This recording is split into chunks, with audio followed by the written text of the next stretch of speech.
मैं आगे बढ़ूंगी सर, जरा सा हम थोड़े आंकड़े दर्शकों को दिखा देते हैं। ओपिनियन पोल का आंकड़ा हमने आपको कल दिखाया था बिहार का। 40 कुल सीटें हैं जिसमें से 33 एनडीए के खाते में जा सकती हैं और 7 जो है वो इंडिया गठबंधन के खाते में जा सकती हैं।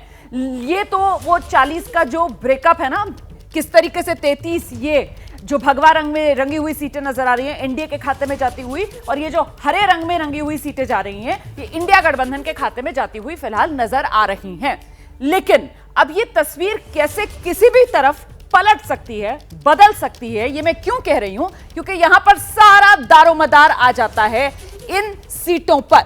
ये कुल संख्या 11 है, लेकिन पहले 6 सीटें मैं आपको दिखा रही हूं जहां पर 3% का, जी सिर्फ 3% का अगर स्विंग हो जाता है तो अभी जो सीट, मान लीजिए सासाराम की सीट है, ये सीट अभी भगवा रंग में रंगी हुई आपको नजर आ रही है, मतलब अभी ये एनडीए के खाते में जाती हुई नजर आ रही है।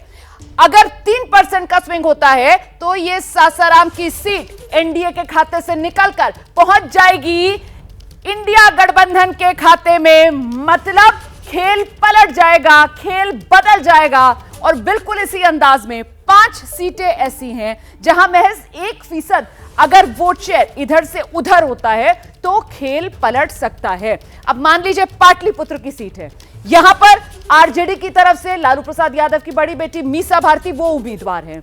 अभी सर्वे में यह कहा जा रहा है कि जो 7 सीटें इंडिया गठबंधन को जा रही हैं, जिसमें पाटलिपुत्र भी है, हरे रंग की है, मतलब अभी ये इंडिया गठबंधन को जा रही है। लेकिन अगर 1% वोट स्विंग होता है तो फिर यहां पर बीजेपी या एनडीए जीत सकता है। तो कुल मिलाकर यह है तस्वीर।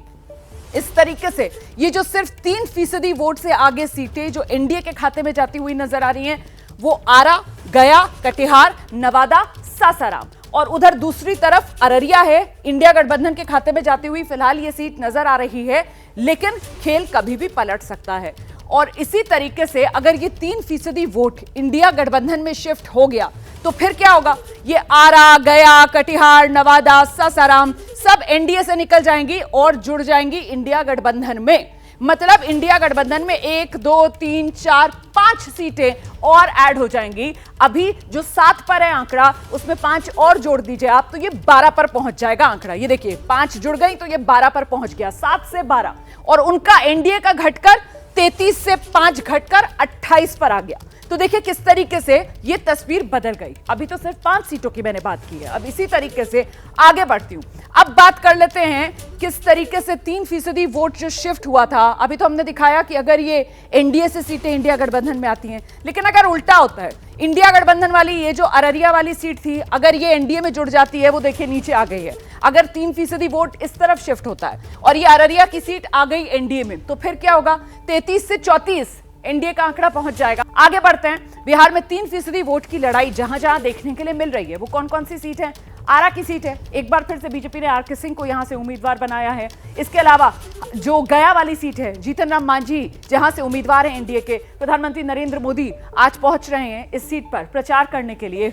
और कौन कौन सी सीट है आपके सामने? कटिहार की सीट में आपको दिखा रही हूं, लालचंद्र गोस्वामी जो जेडीयू के प्रत्याशी हैं, और यहां से तारिक अनवर, कांग्रेस ने अपना उम्मीदवार बनाया इनको। इसी तरीके से नवादा की सीट, सीपी ठाकुर के बेटे विवेक ठाकुर, बीजेपी ने उनको अपना उम्मीदवार बनाया। श्रवण कुशवाहा आरजेडी की तरफ से यहां पर चुनाव मैदान में हैं। सासाराम, बीजेपी ने अपना सिटिंग एमपी बदला है, छेदी पासवान की जगह शिवेश राम को इस बार यहां पर चुनाव मैदान में उतारा है। कांग्रेस का गढ़ ये इलाका रहा है किसी जमाने में, लेकिन अभी तक कांग्रेस यहां पर उम्मीदवार के नाम का ऐलान नहीं कर पाई है। इसी तरीके से अररिया, प्रदीप सिंह सिटिंग एमपी है फिलहाल, और शाहनवाज आलम जो है वो आरजेडी की तरफ से यहां पर उम्मीदवार बनाए गए हैं, तस्लीमुद्दीन के बेटे हैं। लेकिन अभी फिलहाल अपने भाई की नाराजगी की वजह से इनका मामला भी फंस सकता है।